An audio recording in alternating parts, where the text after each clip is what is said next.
Good noon everyone. Today we learn research aptitude, क्योंकि उससे जो पेपर 1 का ये जो यूनिट है इससे बहुत सारे क्वेश्चंस पूछे जाते हैं और ये थोड़ा सा ट्रिकी भी हो जाता है कई बार, क्योंकि क्वेश्चन बड़ा ही घुमा फिरा के दिया होता है, तो it's really difficult to tackle in exams. ठीक है कि आपको कई बार अगर आप क्वेश्चन को आपने केयरफुली रीड नहीं किया है तो आप समझ नहीं पाएंगे कि उसका आंसर क्या होगा। तो पहले हम देखते हैं कि व्हाट इज़ रिसर्च, कि रिसर्च है क्या। रिसर्च का मतलब है कि ऑलरेडी जो चीज़ है सोसाइटी में, यानी ऑलरेडी जो चीज़ एग्जिस्ट करती है उसको दोबारा से सर्च करना। This is called research. Search के पहले क्या लगा हुआ है? RE। तो दोबारा से जो ऑलरेडी है उसको एक न्यू सिस्टमेटिक वे से न्यू फाइंडिंग्स उसी चीज़ में लेके आना कि आप उस चीज़ में और क्या है जो अलग ढूंढ सकते हैं जो ऑलरेडी चीज़ें हैं। तो दिस इज़ कॉल्ड रिसर्च। इसमें क्या होता है कि टू फाइंड समथिंग न्यू, कि आप कुछ नया ढूंढने की का ट्राई करते हैं। Systematic finding of new facts को ढूंढने का ट्राई करते हैं एक सिस्टमेटिक वे से। Search new facts, gain new knowledge. आप किसी जो पर्टिकुलर ऑलरेडी आपके पास डेटा या फैक्ट्स अवेलेबल हैं उसी से आप न्यू नॉलेज निकालने का ट्राई करते हैं। अगर नो न्यू नॉलेज, कोई न्यू नॉलेज नहीं है, मीन्स वो रिसर्च नहीं कहलाएगा। अगर आप कुछ नया निकाल के ही नहीं लेके आ पाते तो वो जो टॉपिक है वो तो एज इट इज़ रह गया, तो उसका वो कैसे रिसर्च हो ही नहीं सकती फिर वो, जब तक आप उसमें कुछ न्यू फाइंड ना कर लें।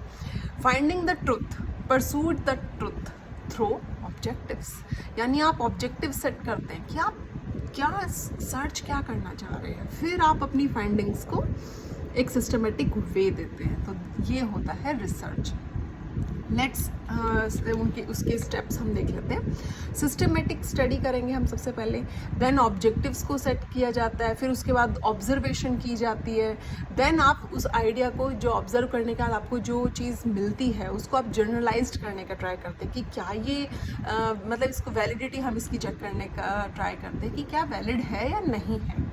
ठीक है, प्रेडिक्शन लगाया जाता है, एंड प्रेडिक्शन के बाद क्या होता है, इवेंट्स जो है वो कंट्रोल, यानी आपको उस एक पर्टिकुलर चीज़ जो आपने निकाली है आपको उसका कंक्लूजन एंड में मिल जाता है। तो ये होती है रिसर्च। रिसर्च के कुछ कैरेक्टरिस्टिक्स हैं कि पहले क्या, आप जब रिसर्च स्टार्ट करेंगे तो सबसे पहला आपका पॉइंट क्या होगा, फाइंड प्रॉब्लम्स, कि प्रॉब्लम है कहाँ, आप करना क्या चाह रहे हैं, आप क्या ढूंढना चाह रहे हैं, आप क्या नया अपना एक वे या व्यू दुनिया को दिखाना चाह रहे हैं।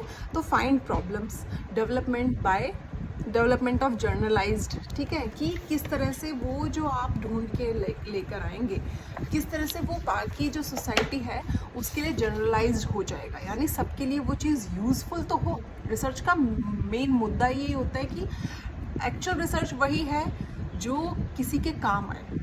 अगर आप कोई ऐसी चीज़ ढूंढते हैं जो किसी के लिए यूज़फुल नहीं है, देन वो रिसर्च नहीं कहलाएगी। रिसर्च का मतलब ही होता है आपने जो सर्च किया है वो पहले सोसाइटी में जो ऑलरेडी एग्जिस्ट था, अब उसमें से आपने जो न्यू सर्च किया है ना वो नहीं था, यानी वो आपकी नई फाइंडिंग है जो सोसाइटी के लिए हेल्पफुल होगी। तो जो रिसर्च है उसमें क्या है, ऑब्जेक्टिव्स पे फोकस किया जाता है। आप रिसर्च करते टाइम बायस ना हो जाए कहीं, तो अनबायसनेस रखनी चाहिए हमें। लॉजिकल जो क्रिटिकल थिंकिंग है उसको अप्लाई करना चाहिए। आप इमोशंस अपने पुट नहीं कर सकते। मान लीजिए आप कहीं पे आप ट्राइब्स की स्टडी कर रहे हैं, आप वहाँ गए तो आप वहाँ पर अपने इमोशंस को आपको कुछ टाइम के लिए साइड पे रखना पड़ेगा, तब आप क्रिटिकली उस चीज़ को अप्लाई कर पाएंगे, आप लॉजिकल थिंकिंग रख सकेंगे उस टाइम पे। लेकिन अगर आप खुद ही बायस हैं, अगर आप किसी पर्सन से मिलने गए आपके दिमाग में पहले ही ये है कि ये गलत है, तो आप एक पॉजिटिव वे में आप न्यूट्रल होके फाइंडिंग्स कभी नहीं कर पाएंगे। इसलिए जब भी आप रिसर्च करते हैं, डेटा कलेक्ट करते हैं इंटरव्यू मेथड के थ्रू या फिर क्वेश्चनेयर के थ्रू, जैसे भी जो भी आपका mode of collection of data है वो अनबायस होना चाहिए और इमोशनलेस होना चाहिए। मतलब आप अपने इमोशंस को साइड पे रखिए उस टाइम पे। मीनिंगफुली प्लान और सिस्टमेटिक होता है रिसर्च। रिक्वायर रिसोर्सफुलनेस, ओरिजिनलिटी होनी चाहिए, साइंटिफिक एंड न्यू करेज, और आपके अंदर करेज होना चाहिए जो आप चीज़ फाइंड कर रहे हैं कि आप उसको सच में कंप्लीट कर पाएँ, क्योंकि रिसर्च करना मीन्स PhD करना आसान काम नहीं है। जो रिसर्च स्कॉलर्स हैं आप उनको पूछिए, जब उनको 4-4 5-5 साल लगते हैं किसी किन्हीं चीज़ों को सर्च करने के लिए, तो लॉट्स ऑफ करेज आपके अंदर होना चाहिए उसको कंप्लीट करने का, उस वर्क को। अब हम देखते हैं टाइप्स ऑफ रिसर्च के टाइप्स ऑफ रिसर्च कितने हैं। तो descriptive research and experimental research है, देन उसके बाद फंडामेंटल एंड अप्लाइड रिसर्च है, कॉन्सेप्चुअल रिसर्च आता है, empirical, inductive and hypothetico deductive research. ये कुछ टाइप्स हैं रिसर्च के। तो हम देखते हैं डिस्क्रिप्टिव रिसर्च क्या होता है। डिस्क्रिप्टिव रिसर्च है कि जो सिचुएशन आप ऑब्जर्व कर रहे हैं, जो ऑलरेडी है, जब आप उसको डिस्क्राइब कर रहे हैं दोबारा से, तो इसको बोलेंगे डिस्क्रिप्टिव रिसर्च। कि आपने ऑब्जर्व किया कि ये चीज़ें हैं सोसाइटी में, देन आप उसको अपने वर्ड्स पे एक्सप्लेन कर रहे हैं, जस्ट उसको डिस्क्राइब कर रहे हैं, तो वो होती है डिस्क्रिप्टिव। इसमें टेस्ट और एक्सपेरिमेंट्स नहीं आते हैं डिस्क्रिप्टिव में, ये पहले से ही है, आप बस इसको ऑब्जर्व करके अपने वर्ड्स दे रहे हैं। तो ये भी एक रिसर्च है, ये डिस्क्रिप्टिव है, इसमें टेस्ट और एक्सपेरिमेंट नहीं आएंगे। ये मेन पॉइंट्स हैं जो हमें याद रखने हैं।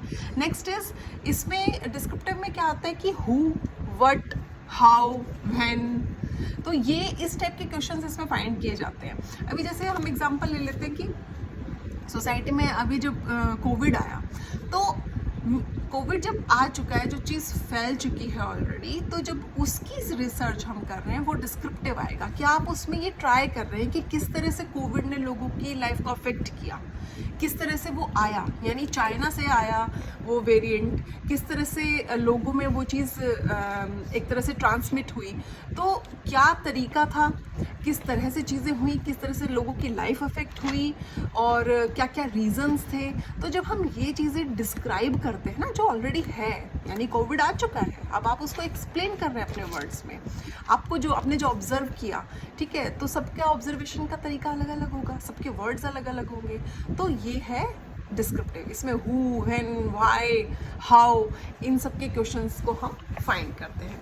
Next is experimental research. देखो इसके नेम से ही पता चल रहा है एक्सपेरिमेंटल, यानी इसमें एक्सपेरिमेंट्स होंगे, टेस्ट होंगे, टेस्ट लगाए जाते हैं, डेटा कलेक्ट किया जाता है, उसको एनालाइज किया जाता है। तो इसमें मेनली क्या है, नंबर गेम है। मतलब आप यूँ लगा लीजिए कि नंबर्स का ज़्यादा रोल है, जो डेटा ऑफ कलेक्शन है, कितना नंबर्स उसमें आ रहा है, फैक्ट्स जो आ रहे हैं, उसको बोलेंगे एक्सपेरिमेंट।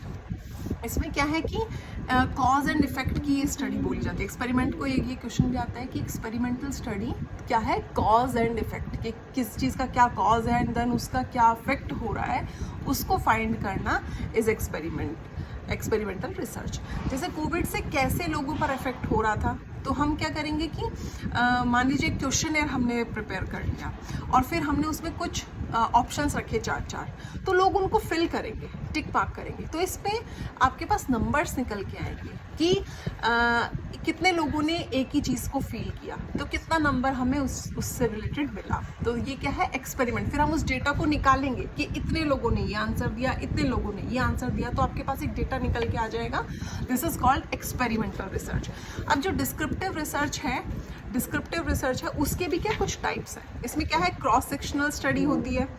इसमें क्या है कि आप एक at a specific point of time पे जो स्टडी करते हैं उसको बोलते हैं क्रॉस सेक्शनल स्टडी। मान लीजिए आपके घर में, आपके एक छोटा सा एग्जांपल लेते हैं कि आपके घर में 4-5 बच्चे हैं, तो उन बच्चों की जो एज है, मान लीजिए कोई बच्चा 2 साल का है, कोई 4 साल का है, कोई 6 साल का है, कोई 8 साल का है, तो जब आप उन सभी बच्चों पे सेम टाइम पे, मान लीजिए उनका नेचर आपको पता करना है, तो आपको एक 2 साल के बच्चे का नेचर पता चलेगा, 4 साल के, 6 साल की, 8 साल की। तो ये है क्रॉस सेक्शनल स्टडी, यानी एक स्पेसिफिक टाइम पीरियड पे स्टडी हो रही है। आपको इसके लिए अलग अलग जगह जाने की ज़रूरत नहीं है, क्योंकि आपके सामने है वो सब। इसी तरह से एक एग्जांपल ले सकते हैं हम पेड़ का। अगर हम किसी ट्री पे रिसर्च करते हैं तो हम एक पौधे की रिसर्च करेंगे, देन उससे जो बड़ा है उसकी, देन एक जो प्रॉपर पेड़ है जो पूरा ग्रो हो चुका है, तो उन सब की अलग अलग क्वालिटीज़ होंगी, अलग अलग उनकी फाइंडिंग्स निकलेंगी। तो ये होता है क्रॉस सेक्शनल। अब इसी में एक दूसरा आता है लॉन्गिट्यूडिनल स्टडी। लॉन्गिट्यूडिनल स्टडी क्या होता है कि जब आप एक ही बच्चे की, मान लीजिए, स्टडी कर रहे हैं, जब वो बच्चा, मान लीजिए जब वो पैदा हुआ, आपने वो उसका एक महीने का पूरा फैक्ट्स रिकॉर्ड करके रख लिया। फिर आप चाह रहे हैं कि 5 साल का जब ये बच्चा होगा तब इसकी क्या एक्टिविटीज़ होंगी, तो आप वो रिकॉर्ड करेंगे। फिर 10 साल का जब होगा तब उसकी क्या एक्टिविटीज़ होंगी, उसके नेचर में क्या चेंज आया होगा, वो उसका मेंटल और फिजिकल डेवलपमेंट कैसा होगा। तो जब आप वो सब चीज़ें रिकॉर्ड करते चलते हैं कुछ कुछ टाइम पीरियड के गैप में, लेकिन एक ही पर्सन सेंटर में है या एक ही थिंग सेंटर में है, तो उसको बोलेंगे लॉन्गिट्यूडनल, क्योंकि इसमें लॉन्ग प्रोसेस चलता है। तो ये हो गया लॉन्गिट्यूडनल स्टडी।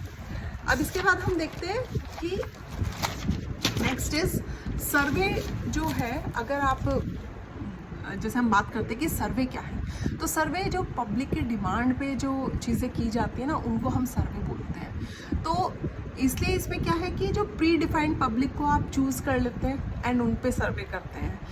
इसको बोलते हैं, जैसे इलेक्शंस में आप व्यूज़ लेते हैं लोगों के, आपको क्या लगता है कौन जीतेगा, तो this is called survey, descriptive survey study. अब देखिए इसमें क्या है कि सर्वे करना, क्वेश्चनएयर फिल कराना डेटा कलेक्ट करने के लिए डिस्क्रिप्टिव सर्वे स्टडी बोला जाएगा इसको। इसमें क्या है, एनालाइज करते हैं हम और मीनिंगफुल कंक्लूजन एंड में निकालते हैं। और कोरिलेशनल स्टडी, ये मैं आपको नेक्स्ट वीडियो में बताती हूँ। कोरिलेशनल, एक्स पोस्ट फैक्टो, ये बहुत इंपॉर्टेंट पॉइंट्स हैं जो हम बात करेंगे नेक्स्ट वीडियो में। तब तक के लिए इतना ही। Thank you, bye bye, take care.